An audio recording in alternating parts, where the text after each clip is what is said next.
Marker दे रहे हैं।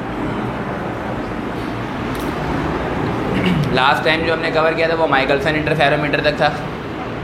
हाँ, आज ये चैप्टर नंबर 9 जो ख़त्म हो जाएगा, साथ में फर्स्ट ईयर हम क्लोज करेंगे, सेकेंडरी की तरफ आ जाएंगे। ठीक है, टॉपिक का नाम क्या है? इंटरफेरेंस इन थिन फिल्म। सबसे पहले आपको मालूम होनी चाहिए कि थिन फिल्म क्या है। What is thin film? A thin layer of oil, soap bubbles, resin, commonly consider as a thin film. ठीक है ना। सोप बबल्स वगैरह जो होता है आपने देखा होगा, उस पर रोशनी पड़ती है तो स्पेक्ट्रम प्रोड्यूस हो रहा होता है, मुख्तलिफ़ किस्म के कलर शो कर रहे होते हैं, तो वैसा थिन फिल्म की तरह इस्तेमाल हो रहा होता है एक्चुअली में। सही है। रेसिन किसको कहते हैं? अगर आपने कैसेट देखी है जिसमें शादी की वीडियो जो बनाते हैं, उसमें जो कैसेट, उसके अंदर एक पट्टी चल रही होती है ब्लैक कलर की, उसको कहते हैं रेसिन। वो एक मतलब रेसिन की एक टाइप है। ठीक है ना।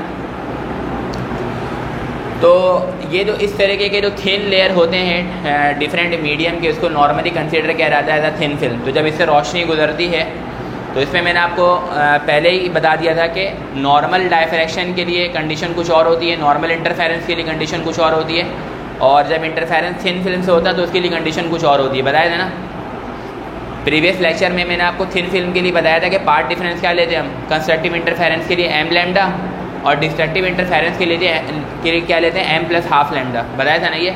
और फिर बाद में ये भी मैंने मेंशन कर दिया था कि अगर थिन फिल्म का केस होगा तो केस रिवर्स हो जाएगा। अगर कंस्ट्रक्टिव इंटरफेरेंस है तो हमेशा ब्राइट कलर, और डिस्ट्रक्टिव इंटरफेरेंस होगा तो हमेशा डार्क कलर। लेकिन अगर बात किसकी आ जाए थिन फिल्म की, तो कलर तो चेंज नहीं होगा। मतलब अगर कंस्ट्रक्टिव इंटरफेरेंस है तो ब्राइट कलर ही होगा, और डिस्ट्रक्टिव इंटरफेरेंस है तो डार्क कलर ही होगा। लेकिन जो उसका पार्ट डिफरेंस है वो चेंज हो जाएगा। पार्ट डिफरेंस कैसे चेंज होगा कि कंस्ट्रक्टिव इंटरफेरेंस में नॉर्मल कंडीशन के लिए जो पार्ट डिफरेंस हम लेते हैं वो क्या लेते हैं? M lambda. हम यहाँ पे क्या लेंगे? M plus half lambda. क्या लेंगे? और डिस्ट्रक्टिव इंटरफेरेंस के लिए नॉर्मल जो कंडीशन हम अप्लाई करते हैं, जिसमें हम पार्ट डिफरेंस कितना लेते हैं? M plus half lambda. हम यहाँ पे कितना लेंगे? M lambda. तो ये बात आ जाती है थिन फिल्म में, चूँकि इसके अंदर क्या लिखा हुआ है यहाँ पे देखें, whenever there is the concept of thin film, then in thin film there must have to be the phase reversal takes place। यहाँ पे क्या होता है? फेस रिवर्सल होता है। और व्हाट इज फेस रिवर्सल? अब फेस रिवर्सल को यहाँ पे देखें, जब ये रे ऑफ लाइट इंटर हुई एक थिन फिल्म में, ये जो मैंने आपको एक बाउंड्री दिखाई है, ये एक थिन फिल्म की बाउंड्री है जिसकी थिकनेस कितनी है? टी। कितनी थिकनेस है? टी। तो ये रे ऑफ लाइट गई, ऊपर एक मीडियम नंबर 1 है, सेकंड दूसरे मीडियम में जा रही है, इनमें से कोई सा भी हो सकता है सेकंड मीडियम। तो ये वाला जो मीडियम है, this is the medium number 2। तो यहाँ पे आपको नज़र आ रहा है कि रोशनी एक मीडियम से दूसरे मीडियम में ट्रैवल कर रही है। सही है। तो एक अपर सरफेस से इसका रिफ्लेक्शन हो गया, A B ray of light आई, इंसिडेंट हुई, इंसिडेंट होने के बाद इसका यहाँ से क्या हो गया? एक रिफ्लेक्शन हो गया। सही है। फिर यही रे ऑफ लाइट इस ट्रांसपेरेंट थिन फिल्म के अंदर क्या करेगी? पेनिट्रेट करेगी, जिसके नतीजे में क्या होगा? रिफ्रैक्शन का अमल होगा। And whenever the refraction takes place, then there are two things must have to be remembered. First one is the change of the medium and the second one is the change of the angle. जब भी रोशनी एक medium से दूसरे medium में travel करती है तो सबसे पहले वो क्या करती है? बेंडिंग प्रोड्यूस करती है, यानी कि एंगल चेंज करती है। और दूसरा जो चीज़ इंपॉर्टेंट है वो क्या है कि रोशनी अपना मीडियम भी चेंज कर रही होती है। मीडियम 1 से चलेगी कहाँ पे? मीडियम 2 में, तो मीडियम चेंज हो गया। अब यहाँ से रोशनी स्ट्रेट नहीं जा रही, देखो यूँ नहीं जा रही, रोशनी क्या हो गई? बैंड हो गई। तो ये हुआ फेस रिवर्सल। यहाँ पे फेस रिवर्सल टेक प्लेस होता है, जिसमें एंगल क्या हो जाता है? In phase reversal angle is change by 180 degree. This is called the phase reversal in which angle is change by 180 degree. जैसे पहले यूँ कंडीशन थी, 180 डिग्री से चेंज हुआ तो पूरा क्या हो गया? यूँ। आई बात समझ में? पहले नॉर्मल कंडीशन पे ऊपर क्या था? Constructive interference, part difference m lambda, नीचे क्या था? M plus half lambda. Phase reversal हुआ, एम प्लस हाफ लैम्डा कहाँ गया? ऊपर, और एम लैम्डा कहाँ चले गया? नीचे। तो एक नॉर्मल सा ये एक आपको मैं ट्रिक बता रहा हूँ कि आप इसको याद रखेंगे इसको सॉल्व करने के लिए, कि अगर फेस रिवर्सल की बात हो रही है in which the angle is change by 180 degree and for constructive interference the part difference should be equal to m plus half lambda which is different from the normal condition of constructive interference. Colour तो bright ही मिलेगा, bright colour. अब यहाँ पे क्या लिखा हुआ? Path difference के बराबर में 2t। तो ये भी याद रखना है कि जब थिन फिल्म में इंटरफेरेंस प्रोड्यूस होता है तो उसका पार्ट डिफरेंस 2t के बराबर होता है। कैसे? यहाँ पे रे ऑफ लाइट आई, देखो इस पॉइंट से और इस पॉइंट से, ये रे जो जा रही है रिफ्लेक्ट होकर, ऊपर वाली रे को देखें, एक ये वाली और एक ये वाली, जो दो रेज हैं इनका फासला बराबर है इन दोनों पॉइंट से, है नहीं? यहाँ से यानी कि बी से सी और इस पॉइंट से क्या ई, ये दोनों फासला क्या इक्वल है, पार्ट डिफरेंस मौजूद नहीं है। पार्ट डिफरेंस कैसे क्रिएट हो रहा है, जब ये रोशनी बी से कहाँ पे गई, पॉइंट डी की तरफ, और फिर डी से दोबारा कहाँ पे गई, इस पॉइंट की तरफ। तो ये जो आपको नज़र आ रहा है कि रोशनी एक मरतबा अंदर गई तो थिकनेस कितनी थी टी, फिर रोशनी बाहर आई तो थिकनेस कितनी थी टी, तो टी जाने के लिए और टी निकलने के लिए, तो दोनों को ऐड करवा देंगे तो टोटल पार्ट डिफरेंस कितना हो जाएगा 2t। तो इसीलिए हम थिन फिल्म के लिए पार्ट डिफरेंस कितना कंसिडर करते हैं 2t। यहाँ पे इसको n से मल्टीप्लाई भी करवाते कभी कभार, 2tn, where n is the refractive index, किस मीडियम पे रोशनी अंदर जा रही है। अगर फर्स्ट कर लेते हैं कि यहाँ पर एयर है या फिर गिलास है या फिर कोई इस तरीके का डिफरेंट थिन फिल्म है, तो उस मीडियम का जो भी रिफ्रैक्टिव इंडेक्स होगा हम उससे उसको क्या करवा देते हैं, मल्टीप्लाई करवा देते हैं 2tn, where n is the refractive index. तो बुक में सिर्फ आपके पास क्या लिखा हुआ है 2t is equal to m plus half lambda for constructive interference in the case of thin film when there is a constructive interference then we obtain the bright colour. और उसके बाद क्या लिखा है for destructive interference the part difference, तो वही रहेगा 2t, लेकिन ये बराबर किसके होगा m लैम्डा के, चूँकि फेस रिवर्सल हो रहा है। अब इसमें जो कलर मिलेगा वो डार्क ही मिलेगा। तो ये कंस्ट्रक्टिव इंटरफेरेंस की जो कंडीशन आ रही है, यहाँ से रोशनी आई बी पॉइंट पर इंसिडेंट हुई, यहाँ से रे ऑफ लाइट चली गई, रिफ्लेक्शन हो गया upper surface of the thin film से। एक रिफ्लेक्शन कहाँ से हो रहा है, from the lower surface of the thin film. तो ये रोशनी जो यहाँ से जा रही है यूँ इस तरीके से वेव की सूरत में, आपने पढ़ा है when light is accepted in the form of wave then it can produce the phenomena of interference, है ना। हाइजेनिस ने रोशनी को क्या बताया था कि रोशनी क्या है, वेव की सूरत में ट्रैवल करती है। तो जब लाइट वेव की सूरत में ट्रैवल करेगी तो वो इंटरफेरेंस करवा सकती है। तो ये रे नंबर 1 जो आपको जाते हुए नज़र आ रही है रिफ्लेक्शन के बाद, फिर ये लोअर सरफेस से एक रिफ्लेक्शन होगा और उसके नतीजे में ये रोशनी आपको डिफरेंट पॉइंट पे इंटरफेयर होते हुए नज़र आएगी। ये पॉइंट ऑफ इंटरफेरेंस है इसका, ये पॉइंट ऑफ इंटरफेरेंस है। तो यहाँ पे अगर कोई ऑब्जर्वर है, यहाँ पर अगर कोई एक ऑब्जर्वर है तो इस कंडीशन को वो क्या कर सकता है, ऑब्जर्व कर सकता है कि कहाँ पर ब्राइट और कहाँ पर डार्क कलर जो है वो ऑब्टेन हो रहा है। तो कंस्ट्रक्टिव इंटरफेरेंस के लिए 2t is equal to m plus half lambda, destructive interference के लिए 2t is equal to m lambda, where 2t is the part difference, m is the order of image. First order है तो m की जगह क्या put करेंगे 1, second order है तो m की जगह क्या पुट करेंगे 2। इसी तरीके से यहाँ पे फर्स्ट ऑर्डर है m की जगह 1, सेकंड ऑर्डर है m की जगह 2। तो ये हमारे पास थिन फिल्म की कंडीशन है कि थिन फिल्म में इंटरफेरेंस किस तरीके से होता है। तो इसमें जो मोटी मोटी बातें हैं, जो थ्योरेटिकल बातें, वो आप लाजमी याद रखेंगे कि फेस रिवर्सल कैसे हो रहा है, एंगल कितने डिग्री से चेंज हो रहा होता है। जब पार्ट डिफरेंस चेंज होगा तो थिन फिल्म के लिए कंस्ट्रक्टिव इंटरफेरेंस के लिए पार्ट डिफरेंस कितना होगा, डिस्ट्रक्टिव इंटरफेरेंस के लिए पार्ट डिफरेंस कितना होगा। बात समझ में आ रही है। इसके न्यूमेरिकल टाइप आपको MCQs नहीं नज़र आएंगे, ना आते हैं, थ्योरेटिकल टाइप ही MCQs होते हैं, ठीक है। इसके बाद जो हमारा नेक्स्ट टॉपिक है that is called diffraction grating, या इसको हम बोलते हैं ग्रेटिंग एलिमेंट। इसको इंडिकेट करवाते हैं स्मॉल d से, इसे इंडिकेट करवाते हैं, it is indicated by small d, that is called diffraction grating, सही है ना। तो आप इसको डायफ्रैक्शन ग्रेटिंग कह रहे हैं या क्या कह रहे हैं, ग्रेटिंग एलिमेंट, दोनों बातें एक ही हैं। अभी डायफ्रैक्शन ग्रेटिंग क्या है, लिखा हुआ है it is the number of lines ruled पर सेंटीमीटर या फिर पर मिलीमीटर या फिर पर माइक्रोमीटर ऑफ अ डायफ्रैक्टिंग ऑब्स्टेकल। अब फर्स्ट कर लेते हैं ये एक डायफ्रैक्टिंग ऑब्स्टेकल है, ये दूसरा टॉपिक है एक्चुअली में, लेकिन यहीं पे समझा रहा हूँ मैं। ये डायफ्रैक्टिंग ऑब्स्टेकल है, इसमें नंबर ऑफ स्लिट्स हैं S1 S2 S3, this are the slits. इस डायफ्रैक्टिंग ऑब्स्टेकल में क्या है, स्लिट्स मौजूद हैं। तो जब रे ऑफ लाइट आएगी, ठीक है ना, तो यहाँ से क्या प्रोड्यूस करेगी, एजिस से टकराने के बाद बैंड प्रोड्यूस करेगी। जिस तरीके से ये आपको रे ऑफ लाइट ऊपर जाते हुए बैंड होते हुए नजर आ रही है, डायफ्रैक्शन हो रहा है एक्चुअली में। यहाँ पे ना कोई लेंस इस्तेमाल हो रहा है, ना कोई मिरर इस्तेमाल हो रहा है रोशनी को कन्वर्ज या डाइवर्ज करने के लिए। यहाँ पे जो डायफ्रैक्शन का पैटर्न प्रोड्यूस हो रहा है, banding of ray of light का पैटर्न जो प्रोड्यूस हो रहा है, it is due to the concept of diffraction in which the ray of light strike with the edges of the obstacle and produce the change of angle, that is called the diffraction. तो इसमें रोशनी आके एक medium से टकराने के बाद, डायफ्रैक्टिंग obstacle से किसी रुकावट के एजिस से टकराने के बाद वहाँ से अपने एंगल को क्या कर लेती है, चेंज कर लेती है, इसको हम डायफ्रैक्शन कहते हैं। ये जो आपको ट्रांसपेरेंट नज़र आ रहा है, ये जो जहाँ से मेरी उंगली आर पार जा रही है, ये कहलाता है ट्रांसपेरेंट फासला, दैट इज कॉल्ड ए। उसके बाद यहाँ से मेरी उंगली जा नहीं सकती चूँकि यहाँ पे ऑब्स्टेकल है, रुकावट है, इसको बोलते हैं बी। इस दोनों को ऐड करवा देंगे a प्लस बी, तो बनता है ये d, d is equal to a plus B, ठीक है ना। तो दो स्लिट के दरम्यान का जो फासला है उसको हम क्या कह रहे हैं, एक्चुअली में d कह रहे हैं। तो इस पर जो रे ऑफ लाइट, मोनोक्रोमेटिक रे of light, coherent beam of light, coherent कहते हैं यूनिफॉर्म वेवलेंथ, जो लाइट मोनोक्रोमेटिक होगी वो कोहेरेंट भी होगी, याद रखना है, सही है ना।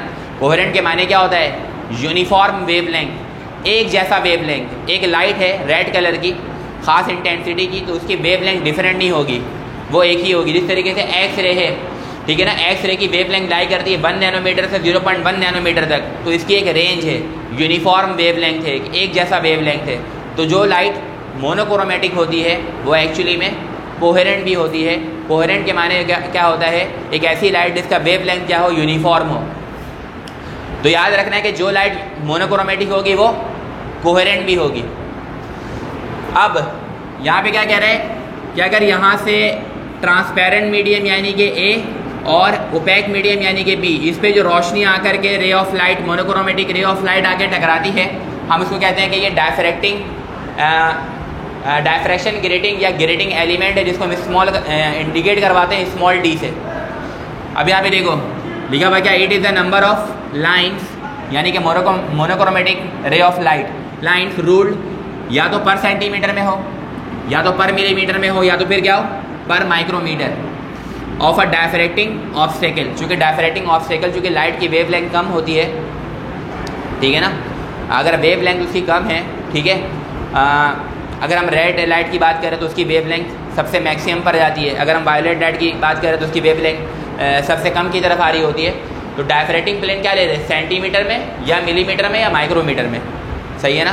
क्योंकि आपको पता है डायफ्रैक्शन प्रोड्यूस करवाने के लिए जो एक पैटर्न मैंने आपको ये बताया था कि सिमिलैरिटी ऑफ द वेवलेंथ, कि जो रे ऑफ लाइट टकराने के लिए आ रही है उसका वेवलेंथ और जिस एज से टकराएगी उसका वेवलेंथ, दोनों क्या होना चाहिए, सेम होना चाहिए।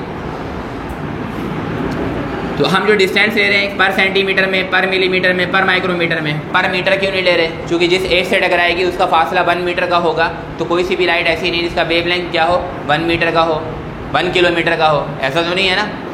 तो फिर हम क्या ले रहे हैं, पर सेंटीमीटर, पर मिलीमीटर या फिर पर माइक्रोमीटर, स्मॉलर डिस्टेंस हम ले रहे हैं एजिस का। अब इसका फार्मूला जो बनता है वो क्या बनता है, इट्स फार्मूला इज, या तो एक फार्मूला ये है डी यानी कि डायफ्रैक्शन ग्रेटिंग यानी कि ग्रेटिंग एलिमेंट बराबर होता है 1 divide by number of lines per centimetre.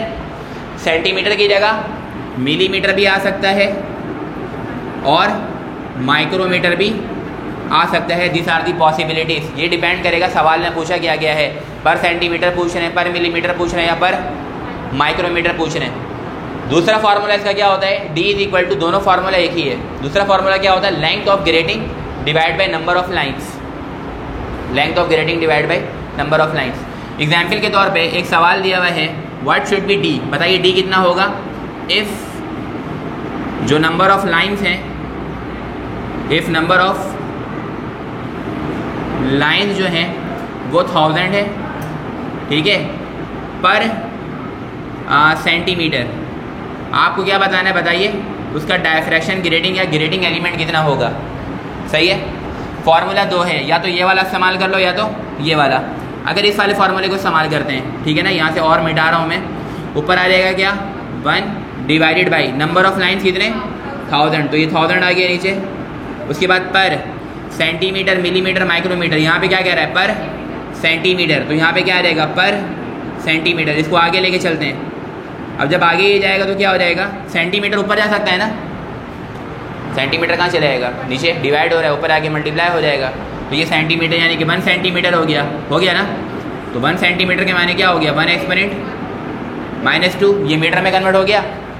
जब सेंटीमीटर ऊपर चले गया, ऊपर सेंटीमीटर ही है। हम डायफ्रैक्शन ग्रेटिंग एक्चुअली मीटर में कैलकुलेशन कर रहे होते हैं जब हम न्यूमेरिकल सॉल्व करते हैं। तो जब ये ऊपर आएगा तो सेंटीमीटर ही होगा, लेकिन सेंटीमीटर को जब हम मीटर में कन्वर्ट करेंगे तो क्या करेंगे, डिवाइड बाई 100। तो जब डिवाइड बाई 100 होगा तो क्या हो जाएगा 1 एक्सपोनेंट -2, और नीचे क्या है डिवाइड बाई 1000, तो नीचे क्या आ गया 1000। अब ये किसके बराबर हो जाएगा, नीचे 10 की पावर 3, ऊपर 10 की पावर -2, नीचे से 10 की पावर -3, ऊपर जाके क्या हो जाएगा 10 की पावर, नीचे 10 की पावर 3 और ऊपर 10 की पावर -2, तो नीचे से 10 की पावर 3 ऊपर जाके क्या हो जाएगा 10 की पावर -3, 10 की पावर -3, 10 की पावर -2, कितना बन जाएगा 10 की पावर -5। तो इसका मतलब इसका डी कितना आ रहा है, exponent -5 metre, which is the diffraction grating or the grating element in this case when there is a number of lines is 1000 lines per centimeter। बात समझ में आई है, अगर 1000 लाइन्स होंगे। अब इसको अगर इस वाले फार्मूले से मैं सॉल्व करूं, D is equal to length of grating divide by number of lines, तो इसके लिए फॉर्मूला क्या हो जाएगा, ये देखो लेंथ ऑफ ग्रेटिंग, सवाल में देखिए क्या बोल रहा है पर सेंटीमीटर, तो इसका मतलब जो लेंथ ऑफ ग्रेटिंग बोल रहे हैं वो 1 सेंटीमीटर है। अगर यहाँ पे लिखा होता पर मिलीमीटर तो यहाँ पे क्या आ जाता पर मिलीमीटर, यानी कि 1 मिलीमीटर लेंथ बता रहे हैं। फॉर्मूला क्या, लेंथ ऑफ ग्रेटिंग, ये लेंथ ऑफ ग्रेटिंग है, चाहे वो सेंटीमीटर में हो, चाहे वो मिलीमीटर में हो, चाहे वो माइक्रोमीटर में हो। लेंथ ऑफ ग्रेटिंग, उसकी लेंथ कितनी है 1 माइक्रोमीटर, तो हम यहाँ पे 1 माइक्रोमीटर लिख देंगे। 1 सेंटीमीटर तो हम यहाँ पे क्या लिख देंगे 1 सेंटीमीटर। 1 मिलीमीटर है तो हम क्या लिख देंगे 1 मिलीमीटर। आई बात समझ में। अभी सेंटीमीटर लिखा हुआ तो हम क्या लेंगे length of grating, length of grating के सामने उसकी लेंथ आ गई 1 centimetre divide by number of lines. Number of lines कितने हैं इसके 1000, तो नीचे कितना आ जाएगा 1000, तो ये दोबारा ये केस बन गया, तो ये क्या हो जाएगा 1 एक्सपोनेंट -2 और 10 की पावर नीचे पॉजिटिव 3 ऊपर आके तो यहाँ पे -3 आ जाएगा, तो ये क्या बन जाएगा 10 की power -5 metre which is the required diffraction grating.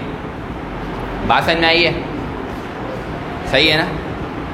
अगर आपसे पूछ लें कि नंबर ऑफ लाइन्स कितना होगा, डायफ्रेक्शन ग्रेटिंग गिवन हो और नंबर ऑफ लाइन्स पूछें पर सेंटीमीटर या पर मिलीमीटर, क्या पूछ लें। अभी तो हमने डी कैलकुलेट किया है ना, हो सकता है डी गिवन हो और आपसे क्या पूछे बताइए नंबर ऑफ लाइन्स कितने होंगे, तो इसका फार्मूला ये है ना D is equal to 1 number of lines per centimetre. मैं कह रहा हूँ कि ये आपको गिवन है, अब number of lines per centimetre, सही है।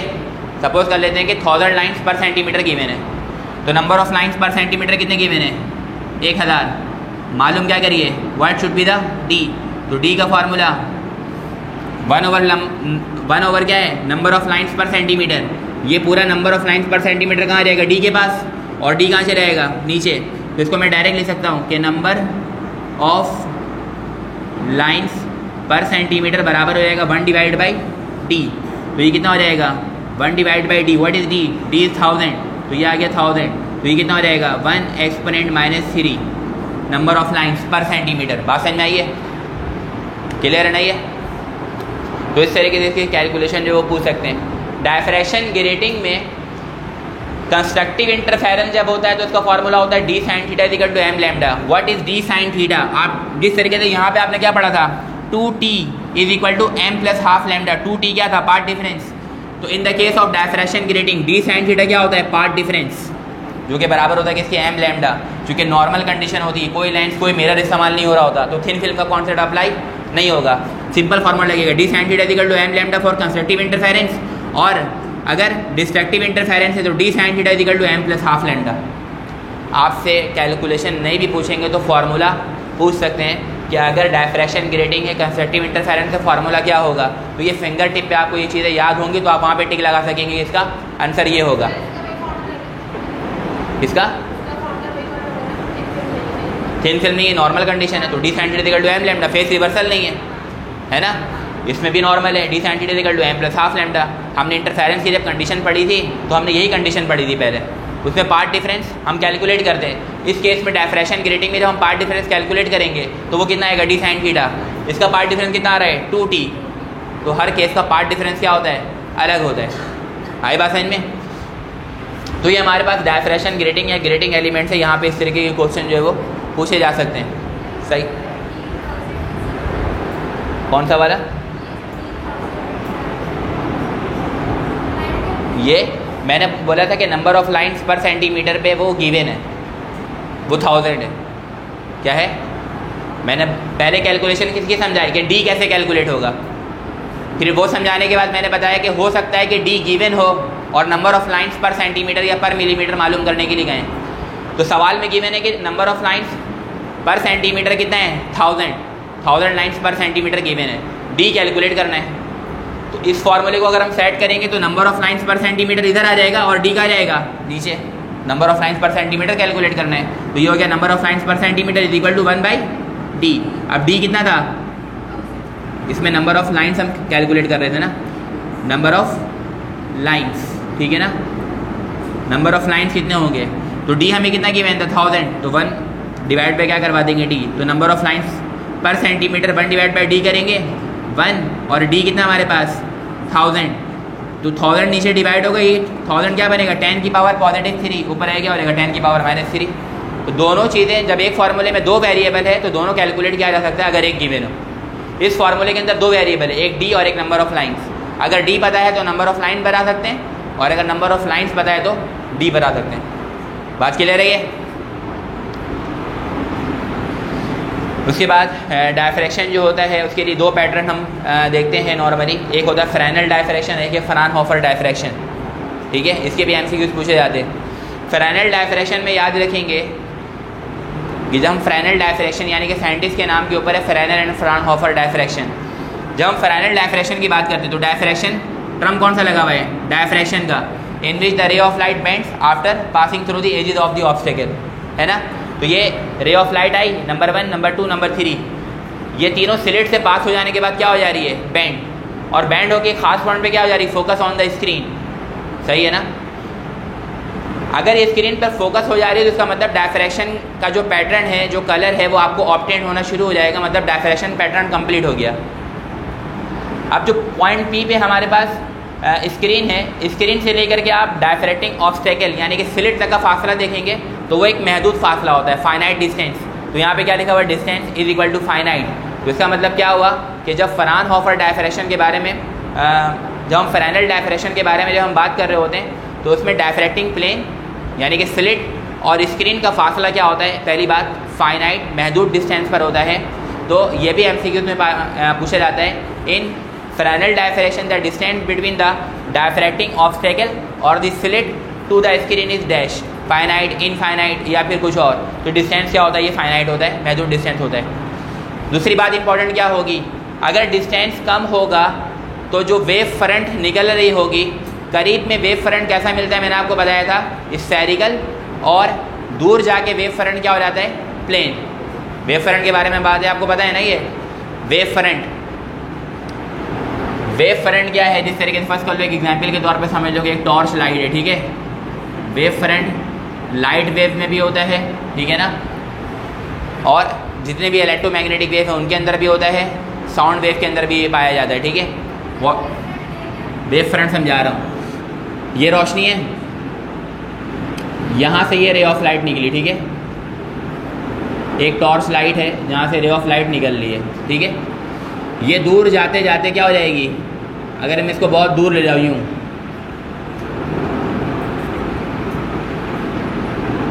सही है। मैं यहाँ पर अगर ड्रॉ करूँगा, वेव फ्रंट क्या है?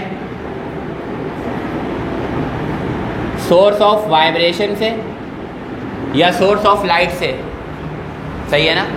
सोर्स ऑफ वाइब्रेशन से जहाँ से रोशनी निकल रही है, अगर करीब आप वेव ड्रॉ करोगे तो सबसे पहली बात वो क्या होगा? स्फेरिकल इन टच होगा या स्फेरिकल इन शेप होगा, या आगे जाके और, या आगे जाके और, तो आपको आगे जाके लगेगा ये ऐसा ऐसा क्या होते जा रहा है? प्लेन। क्या होते जा रहा है? प्लेन। तो एक आपके पास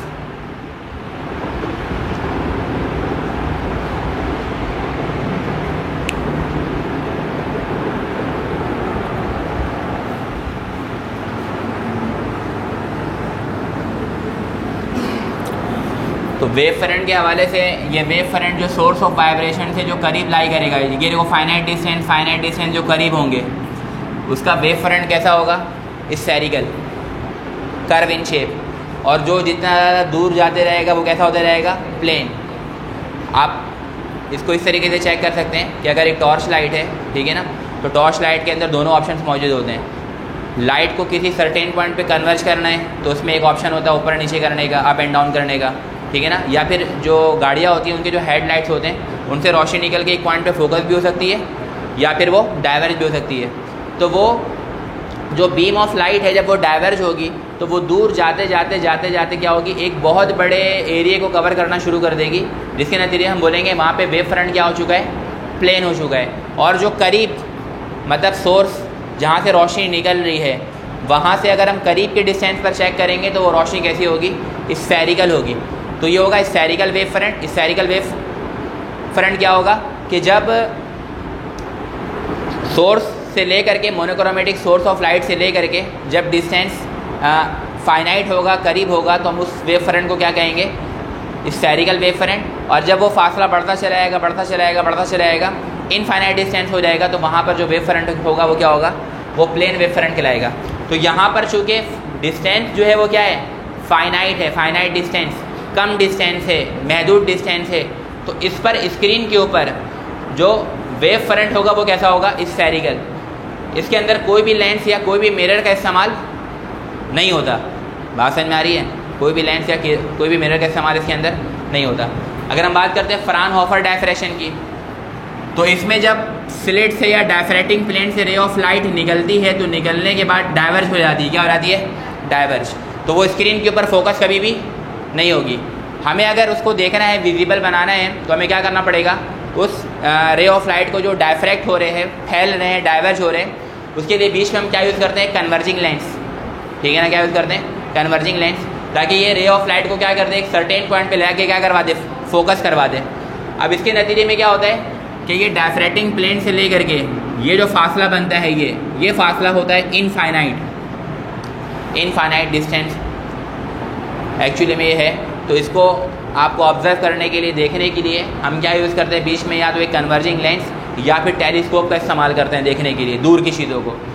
तो ये जो वेव फ्रंट होगा, इस तरीके के वेव फ्रंट में क्या होगा कि रोशनी बहुत दूर तक जा रही है, तो पॉइंट पी पे जो इमेज बनेगी वो क्या होगी, प्लेन वेव फ्रंट होगी, क्योंकि डिस्टेंस क्या हो चुका है, बहुत ज़्यादा हो चुका है, distance is greater, distance is infinite. तो डिस्टेंस जब इनफाइनाइट होगा तो वेव फ्रंट कैसा होगा, वो स्फेरिकल होगा, सॉरी प्लेन वेव फ्रंट होगा, और यहाँ पे क्या होगा, स्फेरिकल होगा।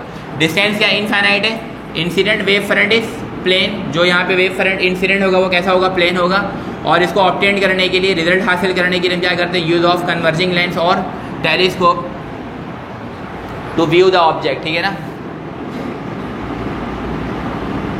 इमेज को देखने के लिए हम या तो लेंस का सहारा लेते हैं या तो फिर टेलीस्कोप का सहारा लेते हैं। दूसरा दिन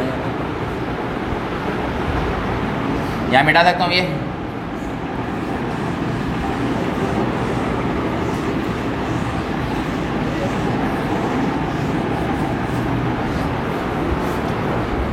अब यहाँ पे एक चीज़ समझ लें वेव फ्रंट के हवाले से, क्योंकि लाइट के बारे में सबसे पहले वेव बताने वाले कौन थे, हाइजेंस। कौन थे? हाइजेंस प्रिंसिपल है एक, क्या है, हाइजेंस प्रिंसिपल। हाइजेंस प्रिंसिपल से हम क्या हासिल करते हैं, वेव फ्रंट की position, to locate the wave front. For example, ये आपके पास सोर्स ऑफ मोनोक्रोमेटिक लाइट है, ठीक है, यहाँ से कुछ प्राइमरी वेव फ्रंट हैं। क्या है? प्राइमरी वेव फ्रंट जो कि स्फेरिकल इन शेप है। मुझे बताना है कि अगर आगे एक और वेव फ्रंट होगा तो वो कैसे हासिल होगा, या उसका तरीका क्या है डिटरमाइन करने का। यहाँ पे कुछ बातें इंपॉर्टेंट है, ज़रा यहाँ पे गौर से देखिएगा। This are all the primary wave front, ये प्राइमरी है, ये सेकंड हो गया, ये थर्ड हो गया। अब मुझे एक और वेव फ्रंट बनाना है किसी पोजीशन पर, at a distance of time t। कितने फासले पर? At a distance of time t। एक प्रकार लेंगे, इस प्राइमरी वेव फ्रंट पे रखेंगे, और रखने के बाद ऐसे हम क्या कर देंगे, एक आर्क लगा देंगे। क्या लगा देंगे? यहाँ पे बहुत सारे पॉइंट्स, 1 2 3 4 5, इस तरीके से बहुत सारे क्या हैं, पॉइंट्स हैं। हर पॉइंट पे रखने के बाद क्या लगाते रहेंगे, एक आर्क लगाते रहेंगे।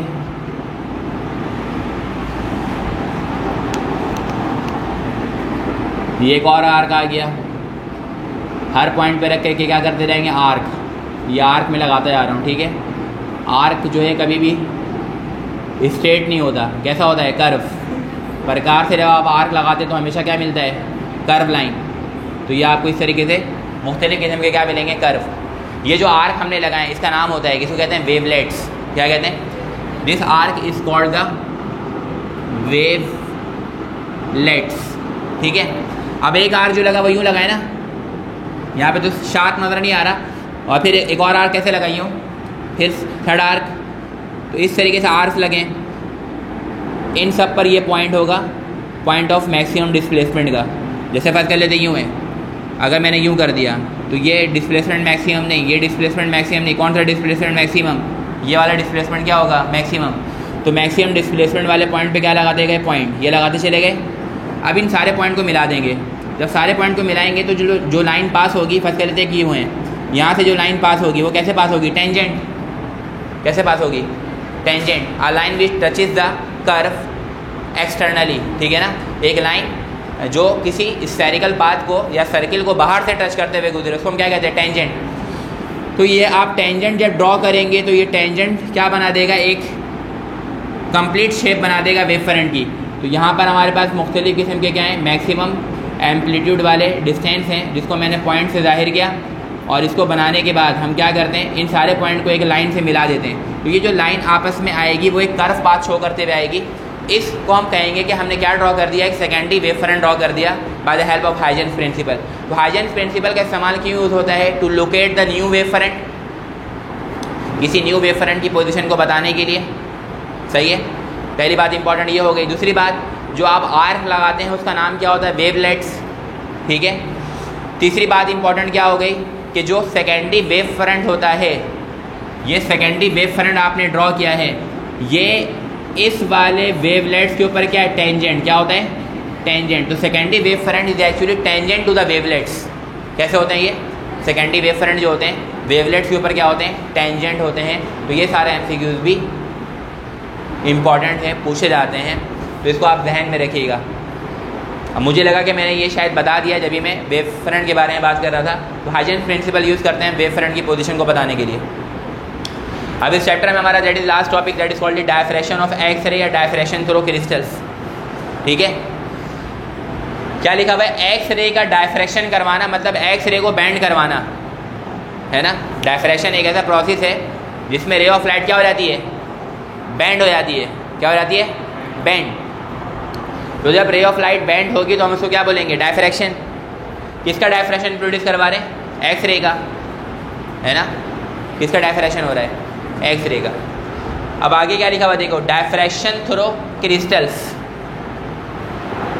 यानी कि अगर एक्स रे का डायफ्रैक्शन करवाना है तो आप एक्स रे को डायफ्रैक्ट करवा सकते हैं क्रिस्टल की मदद से। किसकी मदद से? क्रिस्टल्स की मदद से। ऐसा क्यों?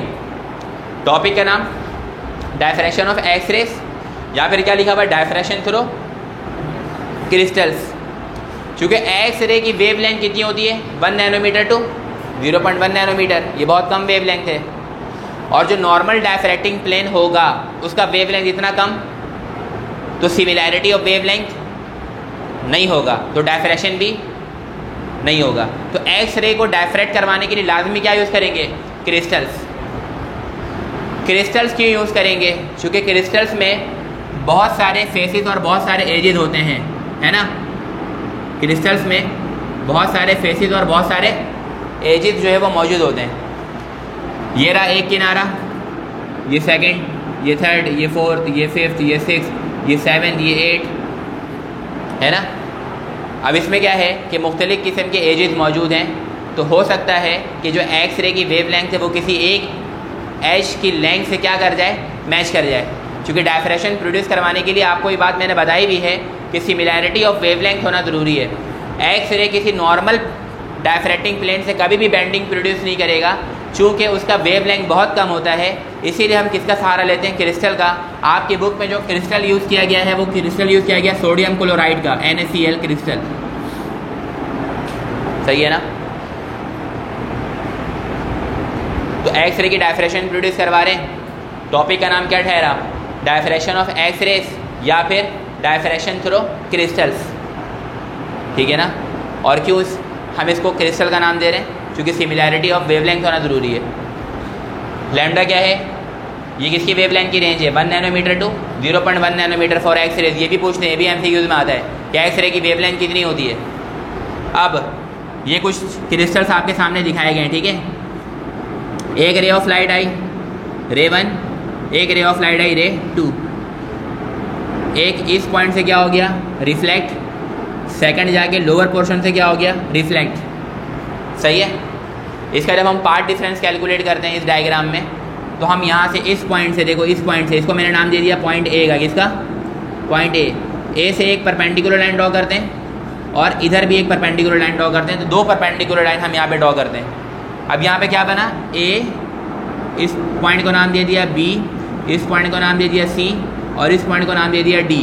तो अगर आप इस डायग्राम को गौर से देखें तो A B C is a triangle and A D C is a triangle, दो ट्राइंगल की फॉर्मेशन होती है। यहाँ पे जो एंगल बनता है वो होता है थीटा, यहाँ पे भी जो एंगल बनता है वो होता है थीटा।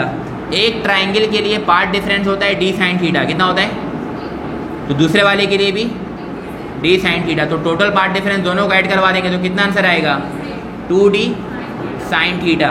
तो यहाँ पे मैंने क्या लिखा है? पार्ट डिफरेंस किसके बराबर होता है? डी साइन थीटा पहले ट्राइंगल का, दूसरे ट्राइंगल का भी ये किसके बराबर हो जाता है? 2d sine theta. कैसे आता है ये नहीं पूछा जाएगा, क्या होता है ये पूछा जाएगा। आई बात साइन में? तो ये part difference equal to d sine theta plus d sine theta कितना हो गया? 2d sine theta for the case of क्या? X rays. डायफ्रैक्शन करो एक्स रेस।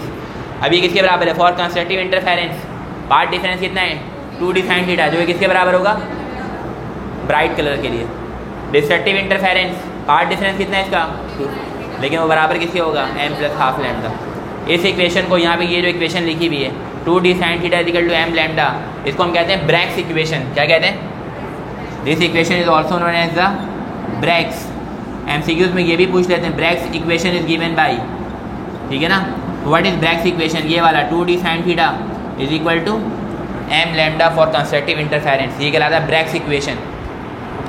सही है। यहाँ पे जो d है, ये जो फॉर्मूला है 2d sine theta is equal to m lambda, यह है ना। यहाँ पर d, जिस तरीके से अभी d हमने क्या पढ़ा था? दो स्लिट का फासला। इस केस में d किसके बराबर होता है? ये प्लेन से यहाँ तक का फासला क्या है? d। यहाँ से यहाँ तक का फासला क्या है? d। तो इसका मतलब distance between the atomic planes of crystal, d जो है वो क्या कहलाता है? यहाँ पे लिखा हुआ d equal to distance between the diffracting plane, या फिर इसको और क्या बोलते हैं? Of atomic plane. Distance between the atomic planes of crystals, that is called d। तो हर जगह d अलग है, d के नाम अलग हैं। यहाँ पे अगर आपसे पूछ लो व्हाट इज d, तो d का आंसर ये है। आप ये नहीं बोलेंगे distance between the two slit, क्योंकि एक्स रे के अंदर स्लिट का इस्तेमाल होता ही नहीं है, कि हम क्रिस्टल से इस्तेमाल कर रहे होते हैं। आई बात समझ में? अच्छा, एक बात और भी समझ लें, ये जो फार्मूला है डायफ्रैक्शन ग्रेटिंग का टॉपिक जो था, उसमें फार्मूला लिखा होता है d sine theta equal to m lambda. m order of image है। आपने फर्स्ट ईयर में जब न्यूमेरिकल सॉल्व किया होगा, उसमें एक न्यूमेरिकल था is the 10th order image, अगर आपको याद हो, is the 10th order image possible और नॉट। डिफरेंट वैल्यूज गिवन होती है, सवाल में पूछते हैं कि बताइए 10th ऑर्डर इमेज पॉसिबल होगा या नहीं होगा। सही है। अब ये इस वाले फार्मूले को ज़रा देखो, ये जो फार्मूला है d sine theta equal to m lambda, मैंने यहाँ पे लिख दिया इसको d sine theta is equal to m lambda. Sine theta को सेपरेट करते हैं तो साइन थीटा क्या बनेगा? m lambda by d। अगर यहाँ पे जो भी वैल्यू है 10th ऑर्डर है तो m की जगह क्या रहेगा? 10। कोई भी लाइट होगी उसकी वेवलेंथ गिवन होगी, और डिस्टेंस बिटवीन द स्लिट भी आपको गिवन होगा। अगर आप इसको कैलकुलेट करें, साइन थीटा की वैल्यू अगर 1 से बड़ी आ गई, इससे आ गई 1 से बड़ी, तो वो ऑर्डर ऑफ इमेज पॉसिबल नहीं होता, क्योंकि theta is equal to sine inverse 1 से बड़ी वैल्यू होगी तो ये आपका कैलकुलेटर जो है वो मैथ एरर शो कर देगा, वो कभी कैलकुलेट नहीं कर सकेगा। तो अगर साइन थीटा की वैल्यू क्या आ जाए? 1 से बड़ी आ जाए तो ऑर्डर ऑफ इमेज पॉसिबल नहीं होता, ये भी आप याद रखिएगा। ठीक है। तो ये हमारा chapter number 9 that is called the nature of light, इसकी कंप्लीट थ्योरी जो है हमने डिस्कस कर ली है। और थ्योरी में वो सारी बातें मैंने आपको बताई हैं जो आपके MCQ सॉल्विंग में हेल्पफुल होंगी।